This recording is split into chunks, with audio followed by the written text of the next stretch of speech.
Medical नरी राउतर बुकफटा कांद जे कहीं देखिले सह्य कर मेडिकल जमा होता शह शह लोक मनरे गोटे प्रश्न, छोट झीटी आत्महत्या कर कारण कौन, किए केते प्रकार कथा कहते। समस्त मनरे अनेक प्रश्न, अनेक जिज्ञासा, अनेक आशंका, किंतु उत्तर केही दे पारुना। यह भितर पुलिस आसी शव व्यवच्छेद कर परिवार लोक शव हस्तांतर कर सारे। नरी राउतर एकमात्र अलियाली कन्या स्मृति रेखा, सर्वगुण संपन्न स्मृति, रूपरे जमिति कार्य सेमिति समस्त आदरर पात्री। चारि भाई भाई बो तांकर पिला माने, बापा माँ, नरीर स्त्री और झील स्मृति रेखा नहीं एक बड़ परिवार। नरी राउत सरपंच भाव में 5 खंड ग्राम जनाशुना। लोके नरी राउत को भारी सम्मान करती। यौथ परिवार में झीटी को पाठ पढ़ाइबार असुविधा मनक निकटस्थ कन्याश्रम 6ठ श्रेणी नाम लिखाई हस्टेल छाड़देले। स्मृति विद्यालय भल पाठ पढ़ा संगे संगे नृत्य, गीत, वक्तृता प्रदान सुनाम अर्जन करें। विद्यालय जेकोसी कार्य गुरुजी गुरुमा स्मृति को लोड़ती। स्मृति दक्षतार सहित समस्त कार्य संपादन करे। नरी राउत मझे मझे विद्यालय को आसी झील को देखा कर भल मंद गुरुजी गुरुमा बुझी जाए। झीर 10म श्रेणी। झील को छुट्टी गुड़िक घरे न रखी ट्यूशन रे छाड़ा उचित मनिला। से ग्रीष्म अवकाश और पूजा अवकाश सहर रोता तार मौसी घरे छाड़देला। यौवनर प्रथम पहाचर उपस्थित स्मृति भल कौन खराब कौन विचार शक्ति नथिला। प्रेमर सीढ़ी चढ़ापी जी जमी बाट देखला स्मृति सेमिति से आड़ को गतिगला।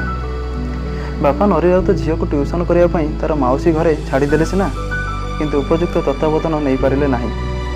फल स्मृति बाटबणा होगला, दिगहरा हुई अन्य पथर पथिक होगला। दिने विद्यालय कर्तृपक्ष हठात राति 7टा बेलू नरी को हस्टेल फोन कर डकैले। नरी राउत किसी बुझीपार न था। विद्यालय कर्तृपक्ष समस्त गुरुजी गुरुबा एवं नरी को नहीं बैठक बसिला। स्मृति पाखरे थिबा मोबाइल एवं डाक्तरी परीक्षा 2 मास है मातृत्व लाभ कर रिपोर्ट प्रदर्शित है। सर्वसम्मतिक्रमे 10म श्रेणी परीक्षा स्मृति दे पार, किंतु छात्री निवास रही पार ना।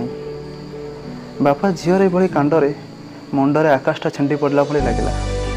निजर आत्मसम्मान, प्रतिपत्ति, क्षमता सबकि तुच्छ लगिला। मो झी सब कर विश्वास कर पारा ना। झील को गेल्ही बुझाई सुझाई केते करी पचारा, ए निष्पापर पिता किए, प्रत्युत्तर न पाई निराश है। स्मृति छात्री निवास बहिष्कार होगापर अवांछित मातृत्व, यौवनर अपरिपक्वतार प्रेम प्रतारणा क्रमे समाज साही पड़िशांकर वाक्य बणर शिकार है। निजक एकाकी असहायता बोध कला। बहु दूर पर्यंत भविष्य उपयुक्त दिशा देखागला ना। जे सबुर मुख्य जहाँठार ये समय सहारा पाइबा कथा से तो राण प्रतिज्ञा करी मझी नईर डंगा को छाड़ी दूरे क्या कहब। नाक कटिले मुहटा जाक रक्त। निजक असहाय निसहाय बोध कर स्मृतिरेखा तृतीय पंथा आदरी नेला। पुलिस घर लोक आरंभ कर छात्री निवास पर्यंत तदंत चलाइला, किंतु अपराधीर टेर पाई पारिला नहीं। शेषर स्मृतिर निजर सांग सुज्ञानी ठारू समस्त तथ्य पाइला परे अपराधीर प्रकृत चेहरा जना पड़ला।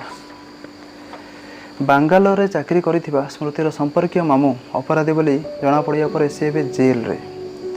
निष्पाप शिशुर अपरिपक्वतार ता सहित जनखुदा मेंटाइबा, तार भविष्य को जाली पड़ी छारखार करवा कौन एक विकृत मानसिकतार परिचय नुह कि?